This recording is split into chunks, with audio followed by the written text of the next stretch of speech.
Hello, everybody. I am Abel Méndez, a planetary astrobiologist, radio astronomer, and director of the Planetary Habitability Laboratory at the University of Puerto Rico at Arecibo. Our Arecibo WOW project is a study of radio transients, including those potentially associated with traditional SETI or technosignatures. I will be presenting our latest result of the WOW signal as part of this project, Arecibo WOW. This definitely will be a historic throwback.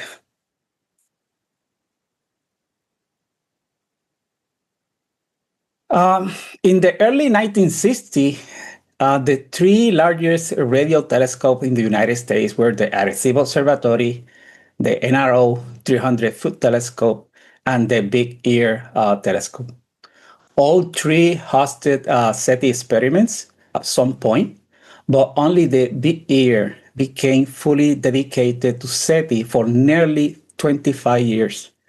That long-term commitment led to the discovery of the WOW signal in August 15, 1977. The WOW signal is believed the most famous and credible SETI candidate signal to date. It was a strong narrowband signal near the hydrogen line frequency with the expected shape, no confirmed terrestrial radio interference or natural explanation, and was detected by the longest running SETI survey ever, the Ohio SETI project by the Ohio State University Radio Observatory, or short name, the EAR. So this was definitely a real and clear signal. The problem is, what was the source of the signal? The detection of the WOW signal was described across 4 separate publications, none which were peer-reviewed. The first public announcement appeared in 1979 in the article "We Wait on Wonder." That's in Cosmic Search by John Krause. However, the signal's key parameters were not presented until 1998 and then 2010, when Jerry Eman revisited the original data and corrected a few details. Today's Eman 2010 analysis remains the primary technical reference for the signal's reported properties and by the original discovery team. In the last 50 years, at least 8 radio telescopes have searched for the repetition of the WOW signal, starting with the Big Ear, which discovered the signal, and conducted multiple follow-ups over 2 decades. Here I also included Bob Gray 4-meter personal telescope, which he used in a dedicated search for about 15 years.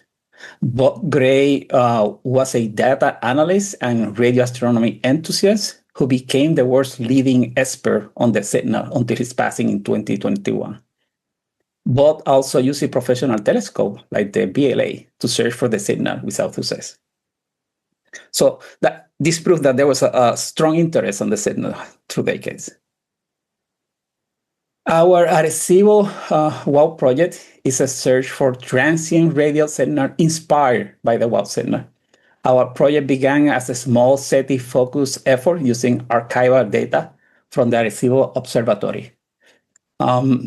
It evolved into a broader investigation, leading to a new potential explanation for the WOW signal, revised properties, and the discovery of additional signals. So none of this was planned, one thing to the other. So I will briefly describe each of these, and my focus for this presentation is the new properties. We proposed that the WOW signal was generated by rare main cell light bursts originating in a neutral hydrogen cloud. 2 physical mechanisms could in principle account for such emission: conventional maser amplification and Dix superradiance.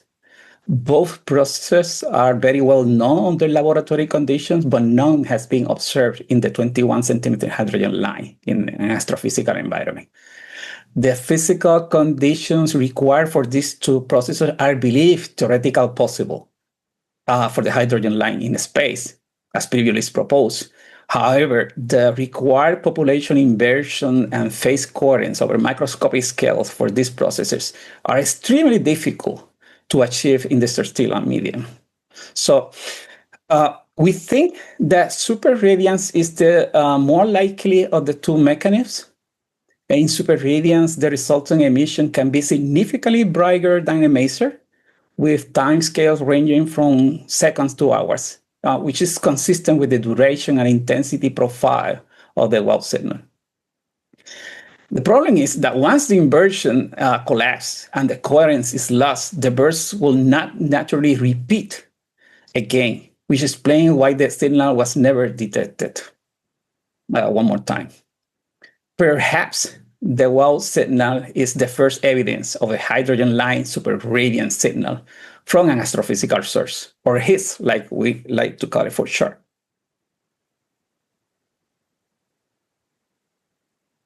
Now I want to describe the revised properties of the Wald signal, starting with the intensity. The Big Ear telescope operated with both a spectral line receiver and a continuous receiver. So there were always two receivers, a broadband and a narrowband receiver working at the same time. We performed a flux calibration using continuous sources observed with both receivers. Our results indicate that the signal intensity was at least 4 times greater than the minimum value reported by Eman in 2010, and closer to the higher value that they proposed. They proposed one or the other. No, it was not a range. The problem was that the noise level of the spectral receiver changed over the day and seasons, making it hard to calculate. So our 250 Yankee estimate is a lower limit, but we believe that the signal was probably more intense. Using the same calibration, we reconstructed the telescope pointing at the time of the detection and found that the Wald signal position was offset by about 7 Earth minutes from the original report location. So that's a big change. We also reduced the positional uncertainty. The Big Ear employ a dual horn system to feed horns operating as a continuous on-off drift scan. So this allows subtraction of the sky background and any radio interference entering both beams with a similar intensity. However, because we do not know which horn detected the signal, 2 possible sky positions remains. So in the figure here, you can see the gray boxes indicate the original reported positions and their certainty by the size. And the yellow boxes here are our revised location. So I have to clarify that most searches for the Wald signal, they were using the radio telescope, and the beam size is larger. So they were also, in most cases, including all these regions.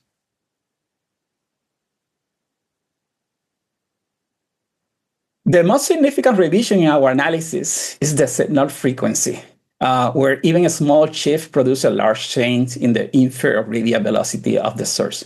We found that the Wald signal source was approaching us substantially faster than previously assumed. Here are 2 examples of narrowband signals the Ohio SETI detected that produced by a small hydrogen clouds. So you can see here the clouds and the 2 signals from the 2 beams. And they appear similar to a narrowband event for the sensitivity of the 10 kilohertz resolution of the channels. This definitely caught the attention and interest of the Ohio SETI team, so they circled those. But eventually they figured out they were caused by hydrogen clouds. When we initially applied the same frequency assignment procedure used by Eman in 2010, which we can replicate the calculation of the frequency, original frequency of the Wald signal, we could not match this to these cloud features in the neutral hydrogen survey. So there was no correlation. We had a lot of work trying to figure out what was wrong, because we cannot replicate for the position and intensity of the signal for these clouds. And this was a good exercise for calibration. We eventually realized that there was a small systematic error in the frequency calculation proposed by Iman. And this was surprising. The spectral axis was inverted. The frequency decreased with channel number.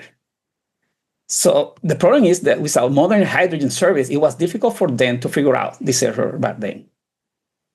So after correcting for this inversion, all the cloud detections align perfectly with the hydrogen survey. I don't mean not only these samples, but all the clouds that they also detected. So this correction, when you apply that also to the Wald signal, so you get a revision of the frequency and therefore of the signal intensity. To fully understand the operation procedures of the big ear, the Ohio SETI project, and the detection of the Wald signal, we transcribe and execute portions of the original Fortran 4 code retrocomputing, including using the IBM 1130 emulator, which was the computer they used at the time. Here are the first lines of code written by Bob Dixon and Jerry Iman in 1976.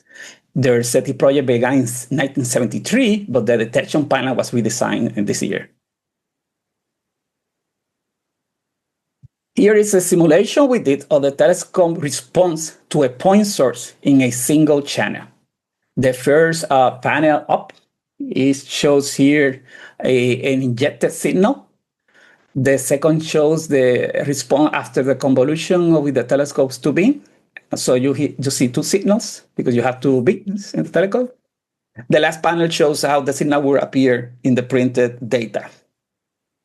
You can clearly see that a single source produced two beams respond, and there is a notable statistical variability in the signal-to-noise ratio. So we also observe in real data, including signals associated with these hydrogen clouds.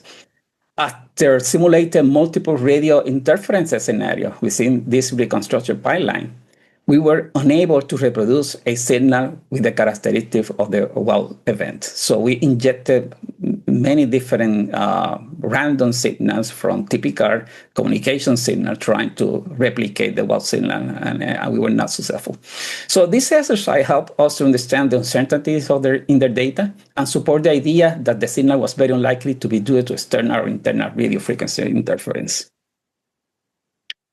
The big ear data archive spanned 3 decades of near continuous monitoring of the radio sky. We were able to carry out this new analysis of the Wald signal thanks to the individual staff and volunteers who work at the telescope and preserve its record for decades in private places, like their homes. The first project was the Ohio Sky Survey in the 1960s and 70s, which confirmed and discovered over 2,000 radio sources back then. So it was a very successful project. Then the Ohio SETI project, which is divided into 3 phases using different configurations. The best characteristic of the big ear data is spatial and temporal coverage. Is the longest surveys on the hydrogen line in space and time today. That's 70% of the sky observed over 3 decades with the same instrument. That's impressive.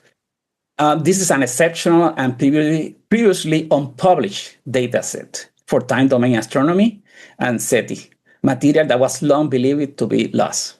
Although it's difficult to quantify, we estimate that nearly 50% of the archive has already been digitized. Our goal is to recover, preserve, and make everything accessible for the astronomical community. And here in the check marks in red, that's the data that we have already in digital. Every possible signal might be hidden in the big ear data, from terrestrial interference, non-astronomical sources to rare astrophysical transients. This includes any solar system, galactic, or extragalactic source.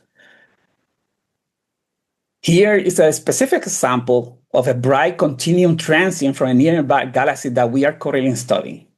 This is from 1994 data. You can see both its positive and negative signals. So you have two positive and negative signal. But one is the normal signal, and the other one is much stronger. Its luminosity changes by order of magnitude in minutes, which is something interesting. Another example is the more than 45,000 narrowband signals that they recorded between 1977 and 1984. The repeated signals are shown brighter, like these spots in this plot. Some are related to known astronomical sources, others not. Maybe there's a SETI candidates of interest hidden in this data besides the Weld segment. Our long-term goal is to establish an observatory dedicated to studying transients events in archive data from the Arecibo Observatory and the Big Ear, similar to what we're doing now just for the Big Ear data. We also aim to search for new transients using a new distributed network of hundreds of small radio telescopes. Then use the Arecibo Observatory 12-meter telescope, which is we will hopefully make operational this year for follow-ups. And the SETI's Institute Laser SETI instruments recently installed in Puerto Rico for any optical counterparts. We will also cross-match our detections against transient database. So this includes taking advantage of Vera Rubin's Observatory Rapid Alert System for transients. Puerto Rico shares similar skies with Vera Rubin. We are about the same longitude. In conclusion, we found no evidence that the Weld signal was produced by radio interference. That's good. We have a new and more precise position. The signal was stronger than previously estimated. It is interesting that the source may be associated with intermediate velocity clouds. However, we cannot rule out other explanations yet, including extraterrestrial technology. So in the near future, we're investigating the Weld field for any potential sources. We now have an idea about which horn detected the signal, so which could help us narrow down its location ever further. And we have there more light signals in the new data. Here is part of our research group, which includes former staff members of the Big Ear telescope. We need collaborators. There's still much to do, from tracking repeating signals in archive data to conducting targeted new observation. Please let us know if you're interested in studying decades-old mysteries in astronomy. In summary, we are studying the Weld signal in every possible way. That includes direct interaction with the original materials. Here's my graduate student, Kelby Palencia, examining the original signal printouts. He was the first person to transcribe all the data from the Weld signal day using OCR and machine learning methods. He was very happy to finally be in literary touch with the data. We also review the project manual. Did you know that the Ohio SETI project had an amazing SETI manual? We also review computer programs, observatory log, unpublished report, hardware configuration, circuit schematic, and both written and oral history account. We plan to make all this new material publicly available next year. Here I am with Bob Dixon last October 2025 in Delaware, Ohio. Bob Dixon led the Ohio SETI project, and he's a well-known figure in the SETI community. He's very pleased that we undertook this project not only to study the Weld signal, but also to preserve that data and the legacy of the Big Ear telescope. And I have to emphasize, to finish, again, we are really studying the Weld signal in every possible way. The signal was detected in 1977, and that year was very interesting: science, technology, arts, and culture. Next year is the 50th anniversary of the Weld signal, but also Star Wars, Close Encounters, and the NASA Voyagers in space. We are getting prepared. We are getting closer. Thank you. Thank you so much. What can I say? Wow, you found 2 new wows, and you're on the way to find more. Congratulations. All right, so we have a few questions for this talk, and then we go to discussion session. All right, so question from Benjamin Fields. If wow signal may be related to rare hydrogen cloud phenomenon. How would you advise future SETI searchers to avoid such a false positive? Well, I think that there should be no issue with how the current searches they will realize immediately. Is the issue and the confusion is because this it was narrowband back then. But today, narrowband is just 1 hertz or lower than that. So you will easily recognize, and you have the catalog. So there will not be any confusion within the hydrogen class. The issue is that if you have these laser pulses and it's just random, and that will be different, difficult, because they will imitate a maser anyway, or it's a super radiance. So you have options to wait. Okay, thanks. Another question from Benjamin Fields. If any new WOW signals have some potential for technosignatures, to be a technosignature? That's exactly, I think you mean the signals that we you found, yes, in the new data. We move now to the strongest one, to the easiest one and the easy targets. And I can tell you beforehand that we found at least a few signals related to some events that looks more astronomical. There are many more weaker signals than the WOW signal that have repetition. And we look immediately for obvious sources there, and we didn't find any. So there's plenty to do and explore. Okay, thanks. So Brian Lucky is asking whether it's possible to predict from neutral hydrogen maps where signals most likely to come.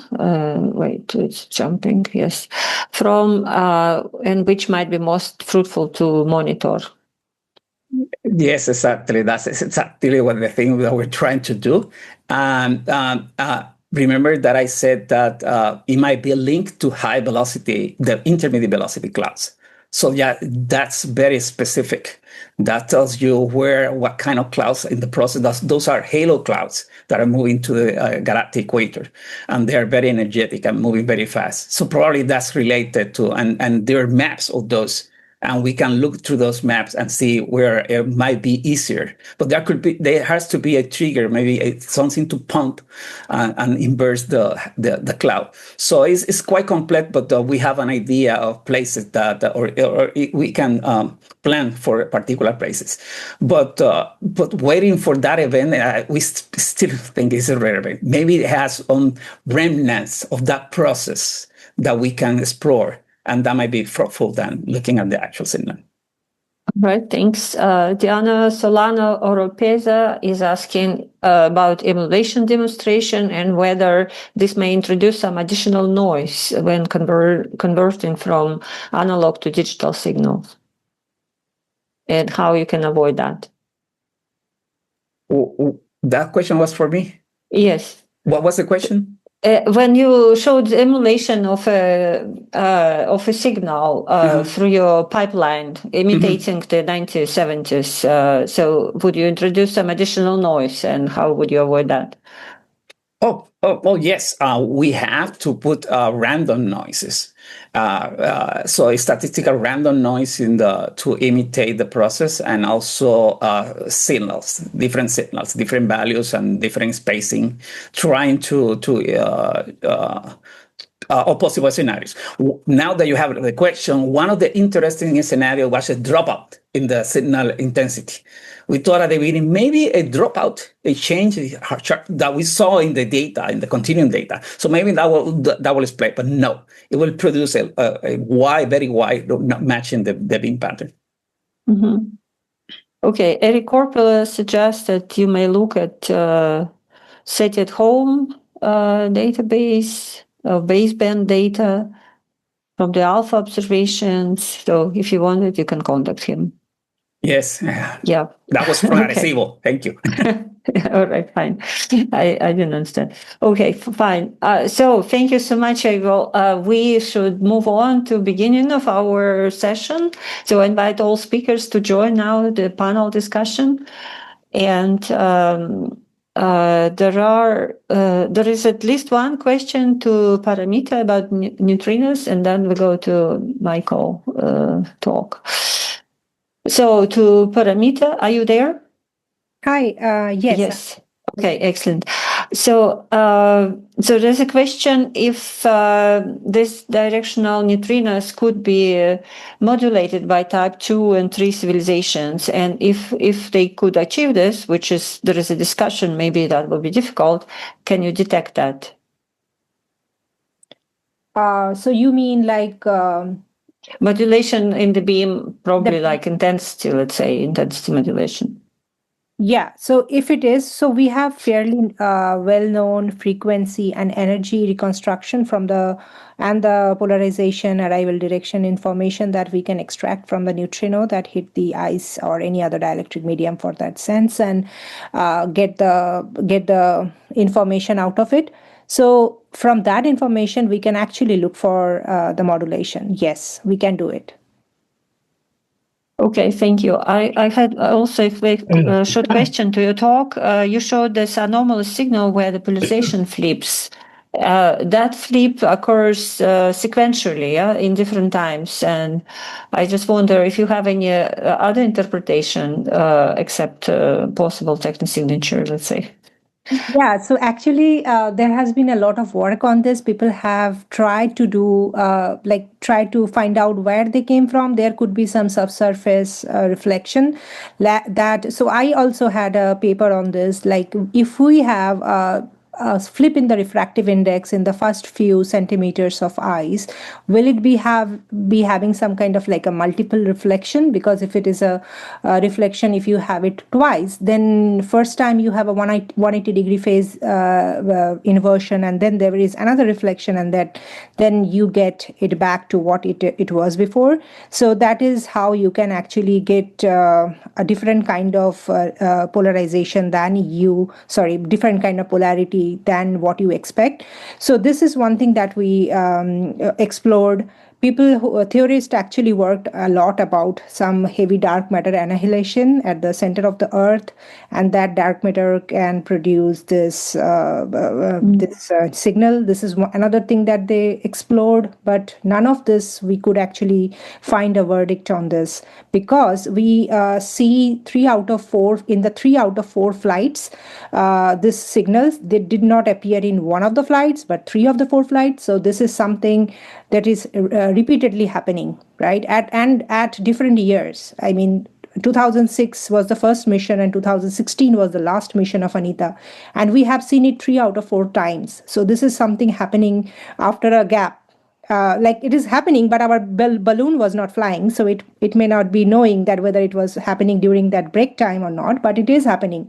So Puyo, since we have 60 terabytes of data, and we will be soon starting to analyze them, so we are hoping to see at least 10 times more than what we see in Anita. And yes, to answer your question, we have explored different, also like the surface topology, different kind of local Satrugi or some kind of a ice accumulations, local structure, if that could cause such kind of an anomaly in the data or no. So yeah, so we haven't found the answer yet. Okay, that's quite interesting that we have to choose between dark matter and technosignatures, which are both exotic, I would say. Yes. All right. Then we should discuss that somehow, that how to distinguish dark matter and dark energy from technosignatures. That's all right. Okay, so thank you so much. We move on to talk of Michael Garrett now, and there is already some discussion going on here. So yes, Michael, do you want to say a few words about this civilization? And Svetlana, I actually accidentally closed. Yeah, it's fine. I open it again. It's okay. Oh, you did? Okay, good. Yeah, I can see it. Yes. So everybody who missed it, you can click answer it, and then you find the questions we discussed. So yes, Michael, maybe you can comment on this civilization terminology and how technosignatures may not be accelerating exponentially and so on. Yeah, no, there's been some good comments, and I've tried to answer them quickly. The exponential model is really sort of very, very simple, and maybe the more complicated model that plateaus at both ends of the curve actually is more appropriate. That would certainly be good because it widens the detection window. There's also a comment about we still produce powerful radar signals, and that's great for broadband SETI as well, because these are not narrowband signals, but they're typically a few megahertz wide, but they're not like traditional communication signals, so they add to the broadband background, which is good. The problem with going towards broadband technosignatures in the radio is that it's very difficult to distinguish them from the sort of natural cosmic background sources like AGN, faint AGN, or faint radio stars or whatever.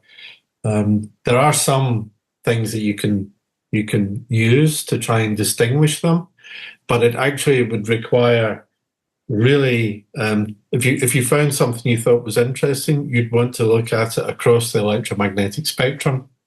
Who knows, even maybe multi-messenger, and you could build up sort of bits of and parts of evidence to suggest that this was maybe most likely a technosignature. But it would be hard to be as definitive as you can be with a narrowband technosignature, because there are no sort of confounding sources, as far as we know, for those kind of signals. So still a lot of work to be done there. But technosignatures, broadband technosignatures will probably have no polarization, for example. They'll probably show, if you had enough sensitivity, you could look at the polarization, but that's difficult. But also the spectral energy distribution of a technosignature is very different from an AGN or from a radio star. The thing is, we don't actually know what it will be. We know what ours looks like, where it has it's not a power law, for example. It's not due to electrons of a certain energy range, moving through magnetic fields. So it's not kind of a straight line. It's much more regulated, not only by sort of engineering, but also regulations and frequency bands that are assigned to certain specific things.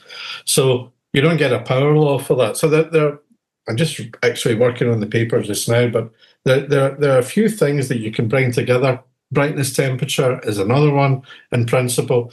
You need to bring together like 6 or 7 different things that suggest that this isn't something that we see in nature, but it's not the simple situation that we have with narrowband signals, both in the radio and in the optical, of course. So that's a bit unfortunate.